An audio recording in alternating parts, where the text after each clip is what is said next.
O nosso tema é assédio moral e assédio sexual, e a gente tem como objetivo orientar, alertar e trazer um conhecimento geral a todos sobre esse tema. O assédio em si, ele acontece a partir de uma perseguição constante sobre a vítima, por meio de comportamentos, atos, gestos, palavras, escritas que possam ferir a dignidade, a integridade física ou moral, a personalidade da pessoa. Essas seriam as consequências internas. As consequências externas que se prolongam, né, que se alongam no ambiente de trabalho, como por exemplo, a pessoa ela fica menos produtiva, desmotivada, acaba procurando mais atestados médicos, licenças médicas, a qualidade do trabalho ela não está tão boa quanto antes. Então, são fatores que é importante a gente estar analisando. Quando em algum ambiente de trabalho isso estiver acontecendo, é muito importante o empregador ser vigilante a esse tipo de comportamento, sempre estar analisando e buscando resolver esse problema, né, para não se tornar um lugar de trabalho hostil e berço para assediadores. É muito importante também É muito importante também eu estar falando sobre como isso acontece em si. O assediador não necessariamente precisa ter uma função mais alta que você, ou independe do local de trabalho, da empresa, da sua jornada, isso não importa.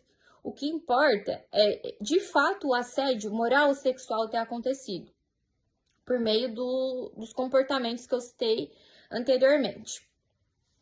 A advogada Elis Regina Bonin, ela coloca que, frequentemente, o que acontece é o assediador usar do seu poder para assediar outras vítimas. O seu poder na empresa, o seu poder hierárquico, né?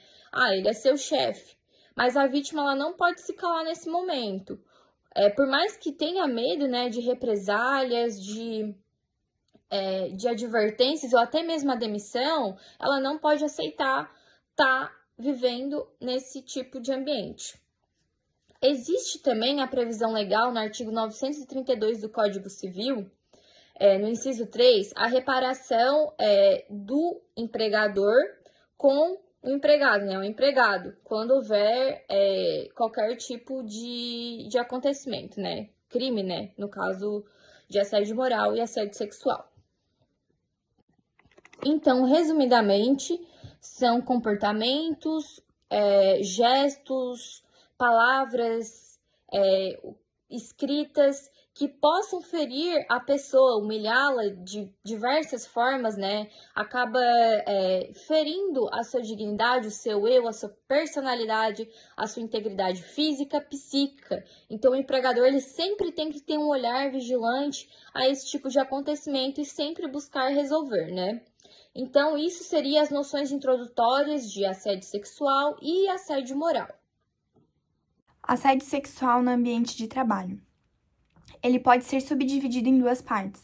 A primeira é a chantagem, que é onde, através de garantias, ele busca a relação sexual com o empregador.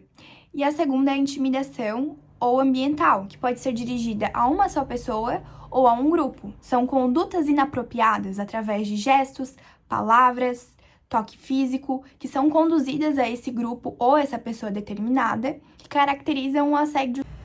Um dos principais obstáculos para o ajuizamento de uma questão de assédio sexual no trabalho é a obtenção de provas, já que na maioria das vezes ela ocorre de forma secreta, onde a vítima se encontra sozinha. As provas aceitas são fotos, mensagens telefônicas, vídeos e testemunhas. De acordo com o artigo 48 da CLT, o empregador poderá reincidir o contrato de trabalho se o empregado cometer falta grave, levando em conta o assédio sexual no trabalho. De acordo com uma pesquisa feita pela PUC de São Paulo, mais de 65 mulheres alegaram que já sofreram assédio sexual no trabalho.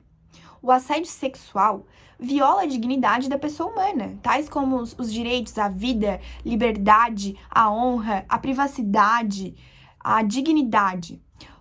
Tudo isso está publicado na Cartilha do Assédio Sexual do Trabalho, publicada pela Procuradoria-Geral do Trabalho e pelo Ministério Público. O assédio moral no ambiente de trabalho afeta diretamente a dignidade da pessoa humana, atingindo o trabalhador em seu ambiente laboral de forma reiterada, Tais condições humilhantes de trabalho ao qual o empregado é exposto ensejam danos morais e, eventualmente, patrimoniais. A relação de emprego condiz com um estado de sujeição pessoal.